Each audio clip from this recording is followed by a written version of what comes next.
Guys, so ayan, ako ay nag-washing ng buong kusina. My God. May isa-isa ko yung bawat kabinet. Nililigo ako. Ayaw ko kasing tanggalin yung lahat ng gamit. Tapos saka liliguin lahat. Nakakapagod. Ini-isa-isa ko lang para susunod. Makapagpahinga ako, no? Grabe, preparing na for Ramadan.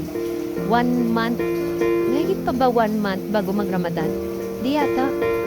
Baka March 13, Ramadan na ata. Magsimula yung Ramadan. So, nagpe-prepare na ako sa paglilinis.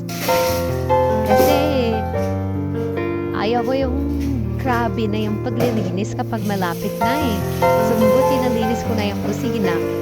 Para kapag malapit na yung mga pitchi-pitchi na lang yung kailangan kong hugasan at saka ihanda.